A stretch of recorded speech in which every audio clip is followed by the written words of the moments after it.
Hello friends, आज मैं आपके साथ जुड़ी हूँ फैमिली केयर स्पेशलिटी सेंटर से डॉक्टर सुजाता मित्तल और हम एक बहुत ही इंटरेस्टिंग, इम्पॉर्टेंट और येट कंफ्यूजिंग टॉपिक के बारे में बात करेंगे। और जो हमारा टॉपिक है वो ये है कि कैंसर के ट्रीटमेंट में और ऐसी क्या चीज़ें हम कर सकते हैं या कीमोथेरेपी और रेडियोथेरेपी के जो साइड इफ़ेक्ट्स हैं उनको कम करने के लिए हमारे पास क्या जो रूटीन में डॉक्टर्स हम लोग देते हैं उसके अलावा क्या कोई ऑल्टरनेटिव्स हैं? तो जी हाँ, हमारे पास ऑल्टरनेटिव हैं और आज हम बात करेंगे high dose IV vitamin C in the treatment of cancer and reducing the side effects of chemotherapy and radiotherapy. अभी मैंने आपको बोला कि ये बहुत ही कंफ्यूजिंग टॉपिक है क्योंकि इसके ऊपर जो है बहुत स्टडीज़ नहीं हो पा रही हैं और स्टडीज़ में भी जो डॉक्टर्स हैं जिसको एविडेंस मानते हैं वो है RCT, that is randomised control trials. तो इसका आरसीटी क्यों नहीं हो पा रहे हैं, पहले मैं ये बात करती हूँ। देखिए, विटामिन सी एक नेचुरल मॉलिक्यूल है, ये हमारी बॉडी में पाया जाता है, स्टोर नहीं होता है, इसको हमको खाने से ही मिलता है।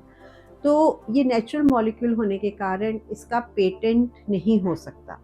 जब पेटेंट नहीं हो सकता तो फार्मास्यूटिकल कंपनीज इसमें अपना पैसा नहीं लगाएंगी क्योंकि उनको कोई भी फाइनेंशियल इंटरेस्ट नहीं रहेगा।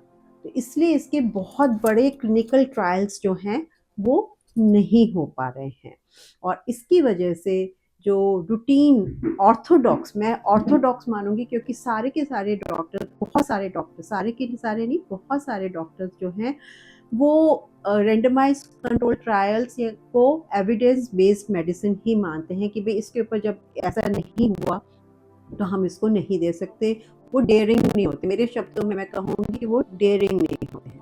सेकेंड थिंग जो इसके साथ कंफ्यूजिंग लोगों को और डॉक्टर्स को लगती है और साइंटिस्ट को लगती है वो ये है कि जब ये रिसर्च हुई इसके मॉलिक्यूल के भी ये एंटी कैंसर है कि नहीं है, कि ये कीमोथेरेपी के साइड इफेक्ट, तो जो एनिमल्स पर जो रिसर्च हुई उसके जो इफेक्ट हैं और बॉडी में, ह्यूमन बॉडी के अंदर जो इफेक्ट आए वो थोड़े से अलग अलग तरीके से आए। तो ये एक्सपेक्टेड है फ्रेंड्स, क्योंकि एनिमल का बॉडी डिफरेंट है, उनके काम, उनके ब्लड से लेकर उनके में अंदर जो ऑर्गन्स हैं, उनके जो बायोकेमिकल रिएक्शंस हैं हमारे ह्यूमन बॉडी से बहुत डिफरेंट है। इवॉल्व स्पीशीज़ हैं, हमारे बहुत सारे जो बॉडी में फंक्शन है, हमारा एनिमल के ब्रेन से बहुत डिफरेंट है। एग्जैक्टली वो का वही जो एनिमल में दिख रहा है वो ह्यूमन बॉडी में बहुत सारे मेडिसिन के अंदर नहीं दिखाई देता है। थर्ड, इसका एक प्रॉब्लम हुआ कि एक साइंटिस्ट थे लाइनस पॉलिक, उन्होंने इसके ऊपर रिसर्च करी और उन्होंने ही बताया कि विटामिन सी जो है वो कैंसर को किल कर सकता है और कीमोथेरेपी और रेडियोथेरेपी के साइड इफ़ेक्ट्स को कम कर सकता है। परंतु ये जब उन्होंने जो अपनी स्टडी करी थी, जैसा कि मैंने पहले बताया कि आरसी नहीं करी थी, उन्होंने क्या किया, कुछ पेशेंट्स को दिया और कैंसर पेशेंट्स को, और कुछ कैंसर पेशेंट्स को नहीं दी और कंपेयर किया। तो क्योंकि ये खुद की वो स्टडी कर रहे थे, इसमें कोई फंडिंग वगैरह नहीं थी, तो दूसरे हॉस्पिटल ने, जैसे मेयो क्लिनिक ने जो अमेरिका में है, जब इस पर रिसर्च करी तो उनको वो रिजल्ट नहीं मिले। और बाद में पता चला कि मेयो क्लिनिक ने ओरल डोजिंग, मतलब 10 ग्राम्स मुंह से खाने के लिए दिया था, जबकि लाइनस पॉलिक का जो रिजल्ट थे, वो नोबेल प्राइज विनर भी हैं लाइनस पॉलिक, तो उन्होंने तो हाई डोज मतलब आईवी दिया था, इंट्रावीनस रूप से दिया था, तो इसलिए वो रिजल्ट्स नहीं आए। और अब 5-7 सालों से विटामिन सी के ऊपर, high dose IV vitamin C के ऊपर बहुत इंटरेस्ट साइंटिस्ट का जा रहा है, पर अगेन आरसीटी नहीं कर पा रहे हैं। कुछ कुछ केसेस को लेकर वो स्टडीज़ जो हैं छाप रहे हैं और इसी कारण से, क्योंकि डॉक्टर्स मना कर देते हैं और जो पेशेंट्स हमारे पास आते हैं वो काफ़ी कुछ पढ़ के आते हैं और फिर कहते हैं कि उसमें तो ये लिखा है, उसमें तो वो लिखा है, ऐसे करके कंफ्यूजिंग है। तो अब हम बात करते हैं कि विटामिन सी जो है, high dose IV vitamin C, IV means intravenous, blood के थ्रू जो हम दे रहे हैं, वो कैसे काम करती है और ओरल कैसे काम करती है। तो देखिए, ओरल का तो हमें सबको पता है कि ये एंटीऑक्सीडेंट है, एंटीऑक्सीडेंट होती है जो कि हमारे बॉडी में जो फ्री रेडिकल्स बनते हैं उनको ये ख़त्म करती है।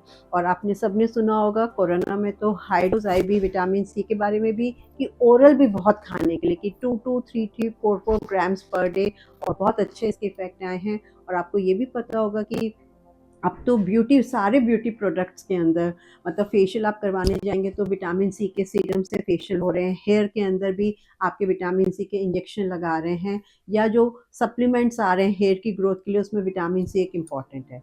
तो लो डोज़ के अंदर जो ओरल हम लेते हैं उसमें विटामिन सी जो है वो एंटीऑक्सीडेंट काम करता है, और जब हायर डोज़ में IV के थ्रू जब हम देते हैं तो रिसर्च के अकॉर्डिंगली, कुछ रिसर्च के अकॉर्डिंगली वो प्रो ऑक्सीडेंट हो जाता है। प्रो ऑक्सीडेंट मतलब वो फ्री रेडिकल बनाता है और वो बॉडी को डैमेज करता है। तो ये सिर्फ एक एस्पेक्ट है, मैं ये बताना चाहती हूँ आपका। इसके साथ-साथ विटामिन सी जब हाई डोज़ IV देते हैं, तो वो उसका पर ऑक्साइड इफ़ेक्ट होता है। पर ऑक्साइड मतलब जैसे हाइड्रोजन परऑक्साइड होता है, वैसा उसका इफ़ेक्ट आता है। और ये जब परऑक्साइड बनता है, तो जो कैंसर सेल्स होते हैं, वो इसकी तरफ अट्रैक्ट होते हैं। देखिए, कैंसर सेल्स जो है बॉडी के नॉर्मल सेल्स होते हैं, चाहे लिवर के हों, चाहे किडनी के हों, चाहे ब्रेन के हों, चाहे आइज़ के हों, चाहे ओवरी के हों, पर वो उनमें जेनेटिक म्यूटेशंस हो जाती हैं। तो वो जेनेटिक म्यूटेशंस होने के कारण उसमें वो परऑक्साइड जो है उसकी तरफ वो खींचे चले जाते हैं, और परऑक्साइड जब उनके ऐसे जेनेटिक म्यूटेटेड सेल्स के अंदर एंटर करता है, तो वो उनको किल कर देता है। वहाँ पर ऑक्सीडेटिव स्ट्रेस हो जाता है, मतलब वो स्ट्रेस में, जो कैंसर सेल्स हैं वो स्ट्रेस में आ जाते हैं और उनकी डेथ हो जाती है। तो ये जो पर ऑक्साइड इफ़ेक्ट हाई डोज़ पर ही जो है वो दिखाई देता है, लो डोज़ पर नहीं दिखाई देता है, और इसके ऊपर अब काफ़ी रिसर्च चल रही है। दूसरा इम्पोर्टेंट एस्पेक्ट ये है कि ये पर ऑक्साइड इफ़ेक्ट कैंसर सेल्स के लिए ही एप्लीकेबल है। ये नॉर्मल हेल्दी सेल्स के लिए एप्लीकेबल नहीं है, मतलब नॉर्मल हेल्दी सेल्स के ऊपर ये पेरोक्साइड इफ़ेक्ट नहीं दिखाई देता है। तो ये इम्पॉर्टेंट चीज़ें हैं, और यही इफ़ेक्ट जो है कीमोथेरेपी के जो साइड इफ़ेक्ट्स हैं उनको प्रिवेंट करने में हेल्प करता है। हमें सबको पता है कि कीमोथेरेपी और रेडियोथेरेपी के कारण नौज़िया है, वॉमिटिंग है, हेयर लॉस है, मुँह में छाले होने। तो मैंने जैसे आपको बताया कि ब्यूटी प्रोडक्ट्स में सारा स्किन को वाइट करना और स्किन को ग्लो करना, प्लस आपकी स्किन इरेगुलर, मतलब जैसे ओल्ड एज में रफ हो जाती है, उसको स्मूथ करने के काम आती है। तो ऐसे ही जब कीमोथेरेपी के कारण ये साइड इफ़ेक्ट्स होते हैं, तो आपकी बॉडी के जो स्किन है उसकी इम्यूनिटी को इम्प्रूव करती है, और बॉडी के अंदर के इंटरनल ऑर्गन्स के अंदर मैट्रिक्स होता है उसको ये सही रखती है, और इस कारण से इसके जो है साइड इफ़ेक्ट्स को ये कम करने में हेल्प करती है। अब हम आते हैं कि इसकी डोज़ेज़ के ऊपर। तो डोज़ेज़ देखिए, मैंने बताया मैक्सिमम से मैक्सिमम ओरली जो हम लेते हैं वो 10 ग्राम्स से ज़्यादा नहीं लेते, क्योंकि फिर लूज़ मोशन शुरू हो जाते हैं। और ओरल डोज़ जो है वो बॉडी का एक सिस्टम होता है, वेरी टाइट सिस्टम, कि कितना एब्ज़ॉर्ब होगा और एब्ज़ॉर्प्शन के बाद कितना ब्लड में जाएगा। तो ये सारा रहता है। आपने एंटीबायोटिक्स में भी देखा होगा, जब आपको सीवियर इन्फेक्शंस हो जाते हैं, जैसे यूटीआई, यूरिनरी ट्रैक्ट इन्फेक्शन, तो डॉक्टर कहते हैं नहीं, नहीं भई, पस सेल्स आपके 15-20 आ रहे हैं, आप IV लो। फ़ीवर हो गया, आप IV लो। तो IV से जो डोज़ेज़ जाती हैं, वो एब्ज़ॉर्प्शन होने से इतनी डोज़ अमाउंट हमारे ब्लड में नहीं जाती है। तो डोज़ जो है इसकी विटामिन सी की रहती है ग्राम पर kilogram of the body weight, मतलब अगर आप 50 किलो के हैं तो हम हमको 1 ग्राम के हिसाब से दें तो 50 ग्राम्स, कहाँ 10 ग्राम्स और कहाँ 50 ग्राम्स। तो इतना इवन 2 ग्राम्स पर किलोग्राम, मतलब 50 किलो के आदमी को हम 75 से 100 ग्राम भी विटामिन सी दे देते हैं। ओरल एब्जॉर्प्शन के बाद जो है ये इसके जो ब्लड लेवल पहुंचता है विटामिन सी का, वो आपका 200 माइक्रोमोल, 200 माइक्रोमोल पहुंचता है, जबकि IV देने के बाद इसका जो लेवल पहुंचता है वो 6 मिलीमोल, मतलब 200 टाइम्स ज़्यादा हो जाता है। तो जब 200 टाइम्स आपकी विटामिन सी बॉडी में सर्कुलेट करेगी, तो इसके इफ़ेक्ट आप सोचिए कितने ट्रिमेंडस इफ़ेक्ट इसके होंगे।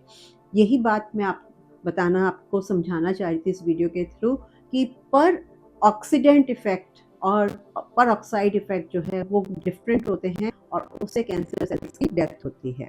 तो अब हम इसके थोड़े साइड इफ़ेक्ट्स के बारे में आते हैं कि साइड इफ़ेक्ट्स क्या होते हैं। देखिए, साइड इफ़ेक्ट्स में एक मोस्ट इम्पॉर्टेंट आपका रहता है कि G6PD डेफिशिएंसी, आपकी एक बॉडी में एक G6 पीडी टेस्ट हमें करके देखना पड़ता है। वो अगर आपके डेफिशिएंट है तो हम आपको नहीं दे सकते हैं, क्योंकि उससे आपके बॉडी में आरबीसी जो ब्लड सेल्स है, रेड ब्लड सेल्स हैं, वो डिस्ट्रॉय होते हैं, हीमोलिसिस अंदर हीमोलिसिस होने के चांसेस रहते हैं, मतलब रेड ब्लड सेल को वो ख़त्म करता है। तो G6PD डेफिशिएंसी वाले केसेस को हम नहीं देते हैं। सेकंड है जिनकी किडनी फंक्शन डिरेंज्ड है या जिनको पथरी की शिकायत है, तो उसमें high dose IV vitamin C पथरी बना सकते हैं। ऑल्दो जो रिपोर्टेड केस हैं वो बहुत ही कम केसेस, मतलब हार्डली थाउजेंड्स लोगों में से 1 और 2 को ही रिपोर्टेड है, but still as a doctor we take the precaution. और थर्ड रहता है कि आपको इसमें देते वक्त आपको ग्लूकोज मॉनिटरिंग करनी पड़ती है, क्योंकि जब ये देते हैं तो आपका शुगर लेवल थोड़ा सा बॉडी का हाई होता है, वो टेम्पररी होता है, which we called as pseudo hyperglycaemia. उसके लिए आपको कोई ट्रीटमेंट टैबलेट से लेकर इंसुलिन नहीं देनी होती है, क्योंकि वो इफेक्ट होता है शुगर तेजी से ऊपर जाएगा, फिर नॉर्मल आ जाएगा। इनफैक्ट हम शुगर को नापते हैं before giving the vitamin C, and जब उसके हाई डोज पहुंच जाती है पूरी बीच में, तो अगर आपका ऑलमोस्ट डबल या ट्रिपल आपका शुगर होता है तो वी कंसिडर कि अच्छा इफेक्ट आ रहा है। तो ये जानकारी मैं आपको देना चाहती थी कि हमारे पास बहुत दूर-दूर से पेशेंट मुंबई से, पूना से, राजस्थान से आते हैं, जहाँ पर कीमोथेरेपी के कारण उनको बीच में ट्रीटमेंट छोड़ना पड़ता है, क्योंकि इतने साइड इफ़ेक्ट्स हो जाते हैं। हाई डोज़ IV विटामिन के साथ हम और भी सप्लीमेंट्स भी देते हैं, मल्टीविटामिन्स भी देते हैं, हम विटामिन B12 टेस्टिंग करते हैं, विटामिन D3 टेस्टिंग करते हैं, और हम होमोसिस्टिन लेवल वगैरह सारा मेजर कर कर एक पूरा डाइट प्रोटोकॉल सब पेशेंट को देते हैं। तो उससे बहुत अच्छे रिजल्ट्स आते हैं। हमारे पास दूर-दूर से पेशेंट जिनको डॉक्टर्स ने मना कर दिया है कि अब आपका कुछ नहीं कर सकते। आपने सिद्धू की वाइफ का केस सुना ही होगा, तो डाइट से लाइफ़स्टाइल मॉडिफ़िकेशन ये सब भी हम एक पार्ट हैं कैंसर के ट्रीटमेंट का। तो जिन पेशेंट्स को सब डॉक्टर्स मना कर देते हैं, तो हम lifestyle modification, exercise, meditation, IV supplements, high dose IV vitamin C से उनका ट्रीटमेंट करते हैं। So there is a hope. आपकी बॉडी है, आपको देखना है क्या करना है। सिर्फ doctors, we are not gods, हम भगवान नहीं हैं। हमको उतना ही पता है जो हम पढ़ पाते हैं, और पढ़ने के बाद हम उसको कितना समझ पाते हैं, ये भी इम्पॉर्टेंट है। Thank you. आप अपने क्वेश्चन पूछिए और कुछ कमेंट बॉक्स में डालकर, तो मुझे बहुत अच्छा लगेगा आपको आंसर करना। आप किसी पेशेंट से उसके टेस्टिमोनियल लेना चाहते हैं, तो वो भी हम आपको दे सकते हैं। Stay connect. Thank you.